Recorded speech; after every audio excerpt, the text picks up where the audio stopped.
Welcome to our channel. ఈరోజు మన topic అండి మెయిల్స్‌లో వచ్చే క్యాన్సర్స్. ఈ క్యాన్సర్స్ వల్ల చాలామంది ఇబ్బంది పడుతున్నారు. అలాంటి వారికి ఎలాంటి ట్రీట్మెంట్‌లు ఉన్నాయి? అసలు ఎందుకు వస్తుంది ఈ ప్రాబ్లమ్? ఈ విషయాలను తెలియజేయడానికి మనతో పాటు ఉన్నారు senior andrologist doctor Ram Gopal గారు. సార్ ద్వారానే అసలు ఈ ప్రాబ్లమ్ ఏంటో తెలుసుకుందాం. నమస్తే సార్. నమస్తే అండి. సార్, మన ప్రేక్షకులు అడిగిన క్వెషన్ సార్ ఇది. మనకు కామెంట్ చేశారు బాక్స్‌లో మీ వీడియోకి. ఇంతకుముందు మనం చేసిన వీడియోలకి. సో, చాలామంది మెయిల్స్‌లో క్యాన్సర్స్ వస్తా ఉన్నాయి. ఈ క్యాన్సర్స్ ఎందుకు వస్తున్నాయి మెయిల్స్‌కి? ఈ ప్రాబ్లమ్ నుంచి మేము ఎలా బయటపడాలి? ఈ సింప్టమ్స్‌ని మేము ఎలా ఐడెంటిఫై చేయాలని చెప్పేసి అడుగుతున్నారు. మేల్స్‌కు యూజువల్‌గా క్యాన్సర్స్ వచ్చేది ఒకటేమో వాళ్ళకున్న హ్యాబిట్స్ వల్ల. అతను గనుక స్మోకర్ అయి ఉంటే థ్రోట్ క్యాన్సర్ రావచ్చు, లేదా లిప్‌కు క్యాన్సర్ రావచ్చు, లేదా లంగ్‌లో క్యాన్సర్ రావచ్చు. నాన్ స్మోకర్స్ కూడా క్యాన్సర్స్ వస్తుంటాయి. నాన్ స్మోకర్స్‌కు యూజువల్‌గా క్యాన్సర్స్ స్కిన్ క్యాన్సర్స్ రావచ్చు. ఆడవాళ్ళకు రావచ్చు, మగవాళ్ళకు రావచ్చు. దాన్ని మెలనోమా అంటారు. స్కిన్‌లో వచ్చే క్యాన్సర్. ఇక మేల్ ఆర్గన్‌లో కూడా కొన్ని క్యాన్సర్స్ వస్తాయి. Okay sir. సో మేల్స్ కూడా కిడ్నీలో క్యాన్సర్స్ రావచ్చు. టెస్టికల్స్ అని ఉంటాయి కింద బాల్స్. ఆ ఓకే. బాల్స్లో వచ్చే క్యాన్సర్ను టెస్టికులర్ క్యాన్సర్ అంటారు. అంగం మీద ఒక చర్మం ఉంటుంది. Okay sir. అది రోజు శుభ్రం చేసుకోవాలి. శుభ్రం చేయకపోతే అక్కడ పీనల్ క్యాన్సర్స్ వచ్చే అవకాశం ఉంది. Okay sir. అలా రోజు కొంత వైట్ ఫ్లూయిడ్ కానీ వైట్ మెటీరియల్ కానీ అక్కడ జమ అయి ఉంటుంది. దాన్ని స్మెగ్మా అంటారు. ఆ స్మెగ్మా కొన్ని సంవత్సరాల వరకు క్లీన్ చేసుకోకపోతే అది కూడా క్యాన్సర్ వచ్చే అవకాశం ఉంది. ఒకసారి నాకు ఒక పేషెంట్ వచ్చాడు. అతనికి స్మెగ్మా ఎంత హార్డ్ అయిందంటే అదొక స్టోన్ లాగా అయిపోయింది. Okay sir. సో అది కదిలిచ్చినా కదలట్లేదు. బికాస్ దాని చుట్టూ రక్తనాళాలు చర్మంలో చాలా సంవత్సరాల నుంచి ఉండేసరికి కదా, కనుక దీన్ని రోజు శుభ్రం చేసుకోవాలి. ఇది పర్టికులర్గా తండ్రుల బాధ్యత. పిల్లలకు ఒక 10-12 ఏళ్ళు వచ్చిన తర్వాత తండ్రులు పిల్లల్ని బాత్రూంలో స్నానం చేసేటప్పుడు బాబు చర్మం వెనక్కి అనుకొని కడుక్కోవాలి అని చెప్పాలి. యూజువల్గా సబ్బులు డెటాలు పెట్టకూడదు ఓకే సార్. టిప్పు మీద. ఎక్కడైతే ఎర్రగా ఉంటుందో అక్కడ సబ్బు పెట్టడం కరెక్ట్ కాదు. ఇప్పుడు నాలుక ఎర్రగా ఉంటుంది, దాన్ని సబ్బు పెట్టడం. అట్లాగే మగవాళ్ళ అంగాన్ని కూడా టిప్పు మీద సబ్బు పెట్టకూడదు. చాలామందికి పీనిస్ మీద ఏదైనా పుండు లాంటిదో ఏదైనా ఒక చిన్న అల్సర్ వచ్చిందనుకోండి, they just try to ignore it. Okay sir. ఎందుకంటే యూజువల్గా క్యాన్సర్ మొట్టమొదటే పెయిన్ ఉండదు. అది బాగా స్ప్రెడ్ అయిన తర్వాత పెయిన్ వస్తుంది. Okay sir. సో పెయిన్లెస్గా ఉంటాయి. అసలు క్యాన్సర్ అంటే ఏమిటి అనేది ఒక బేసిక్ అండర్స్టాండింగ్. సామాన్యంగా మనకి ఇక్కడ కట్ అయినప్పుడు అది కొద్ది రోజులకు మానుకుపోతుంది. ఎలా మానుతుంది? కొత్త కణాలు అక్కడికి వచ్చి అక్కడ Yes. డిపాజిట్ అయి వస్తుంది. ఈ క్యాన్సర్ అనే ఏరియాలో ఏమిటంటే అక్కడ కణాలు ఆగిపోవు, పెరుగుతూనే ఉంటాయి. Okay sir. So uncontrolled growth is cancer. ఈ అన్‌కంట్రోల్డ్ గ్రోత్ రావడానికి రకరకాలైనటువంటి కెమికల్స్ కూడా ఒక కారణం. Okay sir. For example colonic cancer అని ఉంటుంది. మనం అంట్లు తోమినప్పుడు విమ్స్ అనే సోప్ వాడతాం. Yes sir.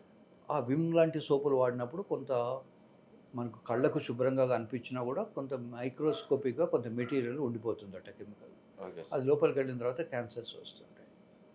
బాడీలో లోపల ఇంటెస్టైన్స్కి క్యాన్సర్స్ వస్తుంటాయి. లేదా బాగా స్మోకింగ్ చేసే వాళ్ళకు అక్కడ కొన్ని క్యాన్సర్స్ వస్తాయి. ఎనీహౌ మన హ్యాబిట్స్, మనకున్న ఇగ్నోరెన్స్, తర్వాత ప్లాస్టిక్ వాడకం ఎక్కువ కానీ, ఇవన్నీ కూడా క్యాన్సర్ కారణాలు. క్యాన్సర్ ఎనీథింగ్ బాడీలో కొన్ని తేడా వచ్చిందనుకుంటే వెంటనే డాక్టర్ను కన్సల్ట్ చేయాలి. ఓకే. ఈవెన్ మోల్స్, మనం ఇక్కడ పుట్టుమచ్చ అంటాం, అది కొంచెం సైజు పెరిగితే కూడా డాక్టర్ని కన్సల్ట్ చేయాలి. ఓకే ఎందుకు సైజు పెరిగింది అని. పుట్టుమచ్చ చిన్నగానే ఉండిపోవాలి జీవితాంతం. ఈ మధ్య పెరుగుతోంది సార్ అంటే there is something going wrong. Yes sir. అది పద్ధతి. సార్, ఇంకొకటి అంగం చుట్టూ చిన్న చిన్న గుల్లల్లాగా వస్తూ ఉంటాయి కొంతమందికి. సో, వాళ్ళకి ఏమైనా క్యాన్సర్ వచ్చే అవకాశం ఉందా? అసలుగా ఆ ఉంటుంది. ప్రాబ్లమ్ ఎందుకు వస్తూ ఉంది? యూజువల్గా అది ఎక్స్ట్రా మ్యారిడ్ వైఫ్తో కాకుండా వేరే వాళ్ళతో చేసినప్పుడు వచ్చే అవకాశం ఉంటుంది. యూజువల్గా మీరు చెప్పింది ఏమిటంటే హెర్పిస్ అనే ఒక రకమైన వైరస్ వల్ల వస్తుంది. టార్చ్ గ్రూప్ ఆఫ్ వైరసెస్ ఉంటాయి. Toxoplasma, cytomegalo virus, rubella, herpes, ఇట్లాంటి వైరస్ల వల్ల చిన్న చిన్నవి ప్రాబ్లమ్స్ వస్తూ ఉంటాయి. బట్ ఎనీథింగ్ లాంగ్ స్టాండింగ్ ఒక డిసీజ్ ఉంటే దానివల్ల కూడా క్యాన్సర్స్ వస్తాయి. సో ఆ గుల్లలు రావచ్చినంత మాత్రాన వెంటనే క్యాన్సర్ అని భయపడక్కర్లేదు. కానీ ఆ గుల్లలు ఎందుకు వచ్చినాయి, వాటికి ఏం ట్రీట్మెంట్ ఇవ్వాలి. అన్ఫార్చునేట్లీ హస్బెండ్కు ప్రాబ్లం ఉన్న వైఫ్ కూడా సఫర్ అవుతుంది. Yes sir. ఇన్ఫెక్షన్స్ ఇన్ఫెక్షన్స్ వచ్చే అవకాశం ఈ ఉంది. ఇన్ఫెక్షన్స్ వల్ల అమ్మాయిలకు సర్వైకల్ క్యాన్సర్ వస్తుంది. Okay sir. హస్బెండ్ ఏమో ఎంజాయ్ చేస్తాడు, వైఫ్కి ఏమో సర్వైకల్ క్యాన్సర్ వస్తుంది. Yes. హస్బెండ్కి ఉన్న క్యారెక్టరు, హస్బెండ్కి ఉన్నటువంటి హ్యాబిట్స్ వల్ల ఆమె కూడా సఫర్ అవుతారు. కనుక న్యాయంగా ధర్మంగా ఉండడం అనేది హస్బెండ్కు వైఫ్కు ఇద్దరికి కూడా మంచిదే. సరే, సర్వైకల్ క్యాన్సర్ అన్నారు కదా. సరే, ఉమెన్లో సర్వైకల్ క్యాన్సర్ వస్తుంది, ఇంకా వేరే విధంగా ఏమన్నా వచ్చే అవకాశం ఉందా? యూజువల్గా ఎక్కువ మంది పిల్లలు ఉన్న వాళ్ళకు వస్తుంది, మల్టిపుల్ పార్ట్నర్స్ ఉన్న వాళ్ళకు వస్తుంది, డిజార్డర్స్ ఉన్న వాళ్ళకు కూడా కొద్ది రోజుల తర్వాత క్యాన్సర్లు అయ్యే అవకాశం ఉంటుంది. ఇలాంటి వాళ్ళకి ఇప్పుడు మీరైతే అంటే ఇక్కడికి వస్తే ఎలాంటి ట్రీట్మెంట్లు ఉంటాయి? నేను ఫీమేల్ పేషెంట్స్ని చూడను. Okay sir. సో బేసికల్గా మేల్ పేషెంట్స్ మాత్రమే చూస్తారు. Okay sir. Most of the test రక్త పరీక్షల్లో బయటపడుతుంది. ఇంకొకటి, క్యాన్సరు నొప్పి లేకపోతే క్యాన్సర్ కాదు ఏమో మామూలుదే అనుకుంటారు. కనుక బాగా స్ప్రెడ్ అయితే తప్ప క్యాన్సర్ వల్ల నొప్పి రాదు. ఎర్లీగా గమనించుకోవాలి. అమ్మాయిలు అయితే స్నానం చేసినప్పుడు వాళ్ళు బ్రెస్ట్ ఇలా ముట్టుకుంటే వాళ్ళకి ఏమైనా బాల్స్ లాంటివి తగులుతున్నాయా, దాని కింద బఠానీ గింజలాగా ఏదైనా అనిపిస్తుందా అని చూసుకోవాలి. అబ్బాయిలు వాళ్ళకి ఏదైనా గుల్లలు కానీ ఇంకేదైనా లీజన్ కానీ ఉన్నదనుకున్నప్పుడు చూయించుకోవాలి. ముఖ్యంగా మగవాళ్ళు రెగ్యులర్గా చేయకపోతే ప్రాస్టేట్ క్యాన్సర్ వచ్చే అవకాశం ఉంటుంది. Okay sir. వారానికి కనీసం 2 సార్లు చేయగలగాలి. Okay sir. ముఖ్యంగా ఈ లోపల తయారైనటువంటి ఇజాక్యులేటరీ ఫ్లూయిడ్ బయటికి రావాలి. అది లోపలే ఉండిపోవడం వల్ల ఇన్ఫ్లమేషన్ వస్తుంది. క్రానిక్ ఇన్ఫ్లమేషన్ ఉండడం వల్ల ప్రాస్టేట్లో క్యాన్సర్ వస్తాయి.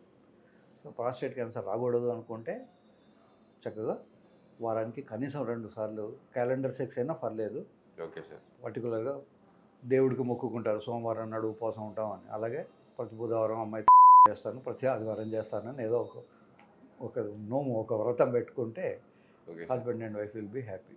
సార్, అసలు మెన్స్లో క్యాన్సర్లు ఎందుకు వస్తాయి, మెన్స్ వల్ల ఉమెన్స్లో ఎలాంటి క్యాన్సర్లు వస్తాయి, సో ఇలాంటి విషయాలు చాలా చక్కగా వివరించారు మన ప్రేక్షకుల కోసం. ఇంత మంచి సమాచారం ఇచ్చినందుకు థ్యాంక్ యూ సార్. నమస్తే.